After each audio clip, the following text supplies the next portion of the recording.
Welcome to This Week on Main Street. I'm Chris Owens, Executive Director for Noblesville Main Street, here talking about many of the things happening in our community over the course of the next couple of weeks. Now, we're coming off, unfortunately, another frustrating weekend in downtown Noblesville, thanks to rain. I think we've seen rain at the farmers market 5 of the last 6 weeks.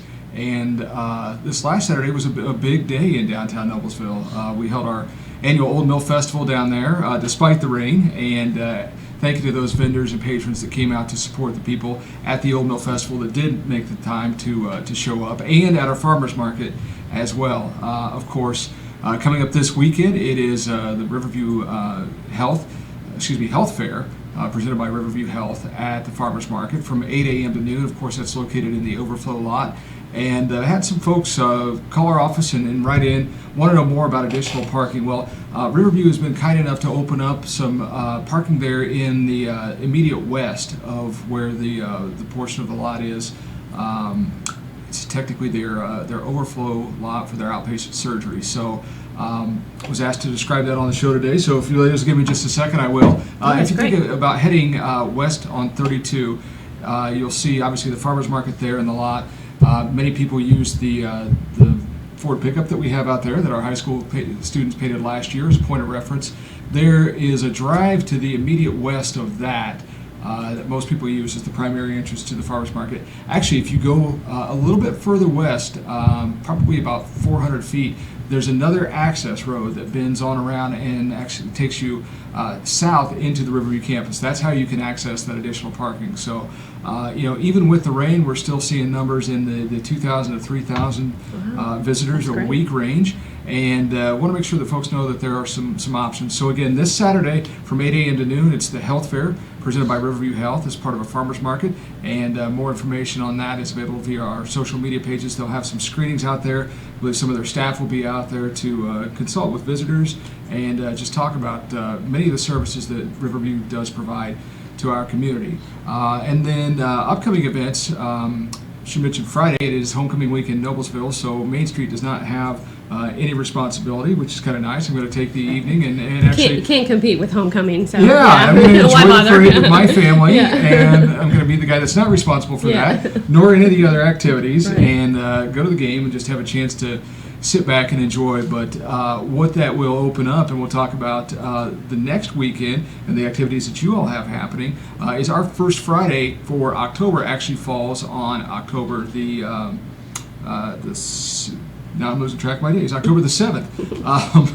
And that'll be our first Friday in downtown. It's going to be the Fall Festival presented by Primrose School, where we'll have pumpkin decorating and some entertainment options for kids out on the square, along with the soup cook-off. That's another annual favorite. That's presented by the law firm of Adler, Tessner, and Wayland. And that'll be on the northwest corner of the courthouse lawn. Also happening that day is Construction. We'll have our 4 sites in downtown Noblesville. The Visitor Center, Church Hiddle and Antrim, Kiln Creations, and Little Bloomers will feature can sculptures created by Darren Peterson and his volunteers. And they'll be on display for the better part of a week.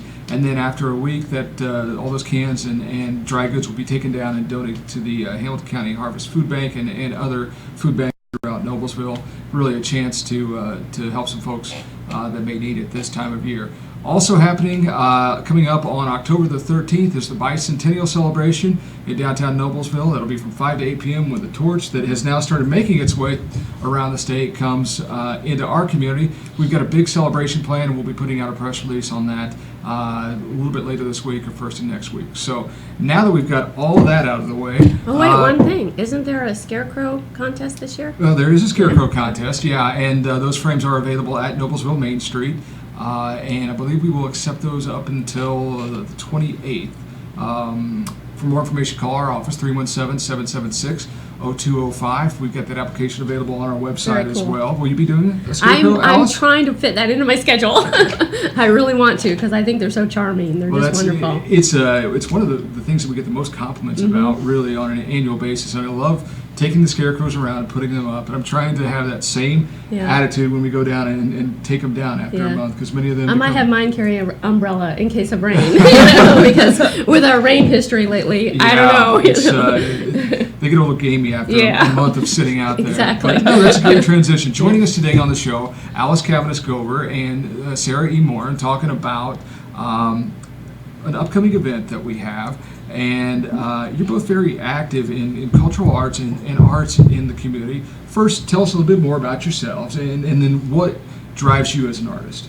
Sure, would you like to go first? Okay, I'll go first. Well, I love being an artist. I'm a juried artist member of the Hamilton County Artists Association, and I serve on the board there, and I'm a co-founder and incorporator of Logan Street Sanctuary, Inc., which is a 501c3 not-for-profit music, arts, and education venue in Noblesville. And I love doing stuff with nickel plate arts and Noblesville Main Street, and it's so exciting right now in Noblesville for artists of all kinds because we've recently gotten the city council to approve being a cultural arts district, and the city of Noblesville is now applying to the state for the state level cultural arts district designation, which would be a huge boost to Noblesville as a destination for tourism and artists and all kinds of creativity. So it's a really exciting time to be involved in the arts in Noblesville. And Sarah, if I could interrupt and interject just that's quickly, I think one question we get a lot is what does that designation mean? Well, it really opens up a lot of opportunities for Noblesville when you think in terms of funding for grants and programs. We saw some of that, and I want to pay credit where it's due because our group, Main Street, had nothing to do with this, but other than full support. Ailey McGill, Kavita, and the staff at Nickel Plate did an amazing job this past weekend, not only with their fundraiser, but creating, I think, recognizable public art in a completely different. My mind does not work this way at all. So, all that to say, I'm sure many of you by now have seen the images on social media.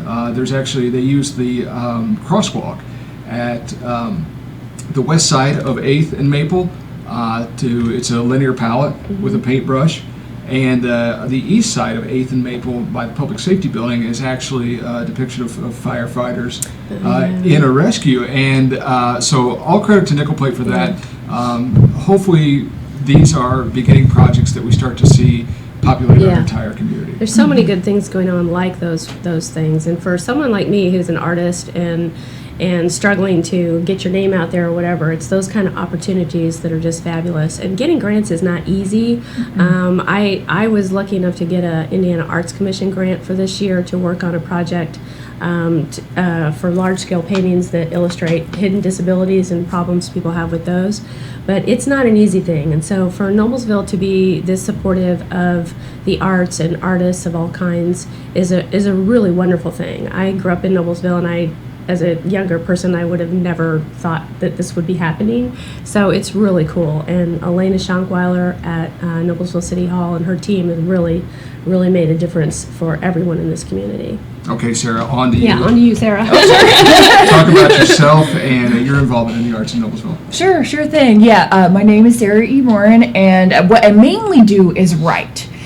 So the book that I had come out is called Waking Beauty. It's a young adult fantasy, but I'm also highly involved with poetry. We have a group called Noble Poets, and what I've really loved in the last about 3-4 years is getting involved with a local artist community, whether it's with other writers or, with a writer pairs up with an artist, and just, that kind of lively collaboration, inspiration, cross-pollination, we'll say. So at Logan Street, one of the reasons that I really like, helping out Alys is that it's all about what can we do to connect those artists of different walks to each other to give them kind of a way to explore their talents of whatever experience level that they are.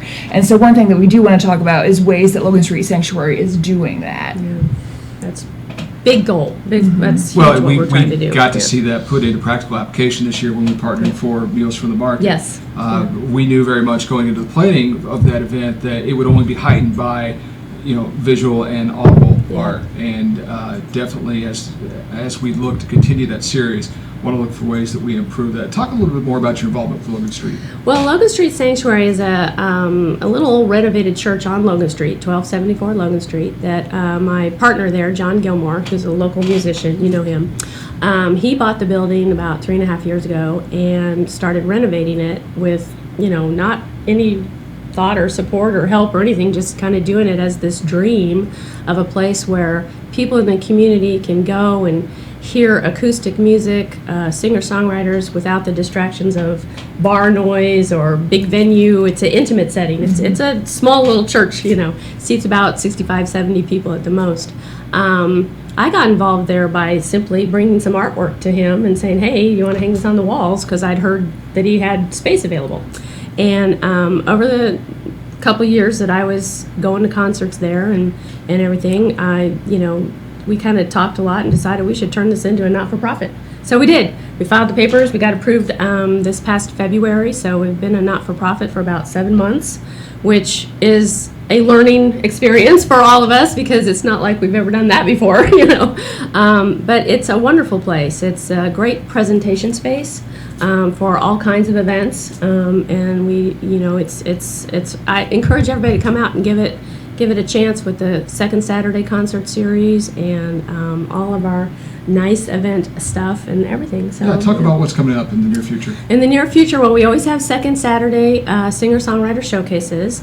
Those usually feature either local singer-songwriters or regional. Sometimes we'll have a featured artist who is from further afield. We've had people on the stage at Logan Street Sanctuary from Europe, from Japan, from all over the United States. It's really an amazing mix of people. And then typically we have one or two other musical concerts every month.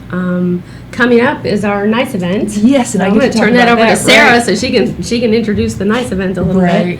So NICE stands for Noblesville Interdisciplinary Creativity Expo. Yeah, we had fun coming up with that. We came up with the NICE first and then tried to figure out what would fit. That's right. We wanted it to be memorable. Yeah. So, but the idea is that, we had collaborated on an art piece, and so we had decided that we had so much fun doing that, and we both love classic books. So I brought this to demonstrate the reactions that people tend to have to classic books. Yeah. That one's Shakespeare. This is Shakespeare. Yeah. So, but when I see a book like this, I'm like, oh, it's dusty. It has that old book smell to it. I'm like, this inspires me. And other people are like, yeah, I had to study that in high school. I don't know. Pictures, the font, And so we wanted to be able to have a way to, inspire people with the classics no matter what type they were. Yeah. And so, we invite artists of any type, whether they're writers or painters or crocheters or cupcake makers, any type of art. That we have certain quotes that we've picked from 4 pieces of classic literature.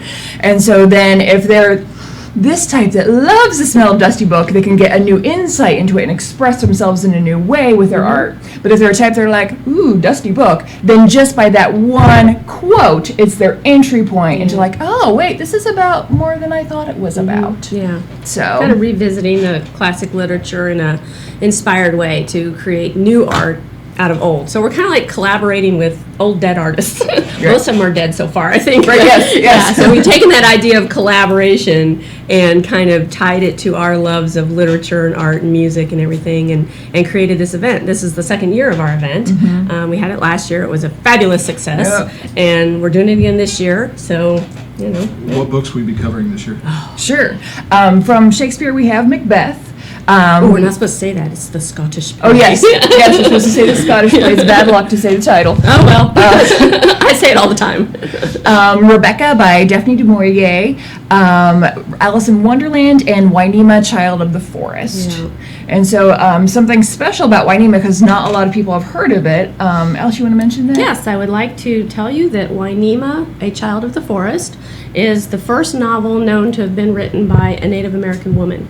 It was written in 1891. It was published in 1891, and it tells the story of a lifelong friendship between 2 women of completely different backgrounds, one being a Muskogee Indian and one being the Methodist teacher who goes to teach at the Indian school where Wynema, the Indian girl, lives and goes to school. Both of these women end up struggling to overcome prejudice and correct the injustices of the times between sexes and what were referred to as races at the time. Our quote from Wynema, we felt kind of, you don't really need to know all that about the story to appreciate the quote and become inspired by it. The quote reads like this: No, my friend, you are kind and you mean well, but you can never understand these things as I do. You've never been oppressed.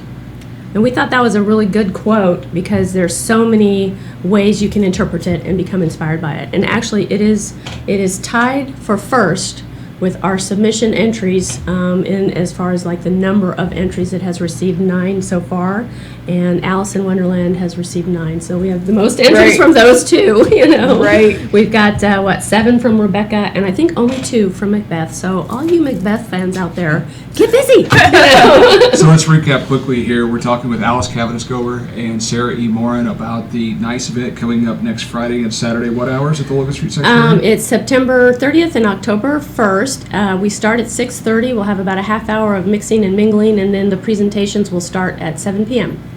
How many total artists do you expect to be involved this year? I expect about 35. We had about 35 last year. I think that's about the number that we had. I expect about the same number by the time it's all said and done. So, yeah. Okay. And if any of our viewers want to learn more about ways to submit their support for one of these quotes or is there an admission charge? There's no admission charge. Now, since Logan Street Sanctuary is a not-for-profit, we do ask for a donation at the door. There's no obligation to donate, but we usually have a basket out that's for $12 donation, 2 for $20 kind of a thing. It helps us keep the lights on, helps keep, events happening there. So but it is free to come. Other than that, we always have light refreshments out, so you can come and just enjoy the presentations of all these different creative souls in our area. It's a lot of fun. It's a nice night. It's a nice night. 2 nice nights in Noblesville. So, and information you can find on the Logan Street Sanctuary website, which is loganstreetsanctuary.org, and there's a tab for NICE. All capital letters, NICE, and on that page you'll find all the submission information that you need. And it will say that submissions are done, that they were done by September 12th. We will take walk-ins. Yes, we're happy to have walk-ins. The drop-off is Thursday evening, the 29th, thank you, the 29th, from 3 to 7 p.m., so Thursday afternoon, I should say, and people can walk in with their forms and their artwork that day, that is our final acceptance day, because we have to set up and make our program. But anyway, yes, we're happy to take late submissions because we just can't say no to anybody, Well, thank you for taking the time to be here today and to carve out this unique program for what is a viable but still emerging creative culture in Noblesville. And so exciting. It really is. It is really exciting. And all those groups that we mentioned, to see this amount of creativity coming from downtown Noblesville. And I think the byproduct of that is what this is doing in our schools and for our youth. I mean, I referenced the truck project that we worked on earlier with the high school art students. One of those is going on to, from what I understand, to be a pretty renowned art school. If we can keep creating these opportunities, not everybody is gifted with athletic talent. And That's I think true. It's important for us to try to provide opportunities across the board. Well, and one of the things that we really highlight with our NICE event is that the range of submissions, we get submissions from people who have never put anything out there creatively in public before, to professional artists who have sold artwork, published authors, musicians who have published songs, and so we have all kinds of, it's the range of possibilities. It's a wonderful event for people who've never done anything to people who are well established and keep wanting to help and nurture the younger and less experienced artists among us. So it's exciting. Well, thanks again for being here this morning. Again, if you want to learn more about Noblesville Main Street events, what we have coming up for the immediate future and the holidays, we'll be releasing information about the bicentennial event. Follow us on Facebook. It's facebook.com/Noblesville Main Street. We are active on Instagram once again, and that's Noblesville Main Street. Or our Twitter handle is @Main Street, MAINSTRT. Otherwise, feel free to contact our office with any questions. You can reach us at 317-776-0205. We'll be back in 2 weeks. We'll take a little break next week for the mayor and the state of the city. We'll allow him that time, but hope to be back the first week in October. We'll talk a little bit more about the soup cook-off. Thanks for watching This Week on Main Street.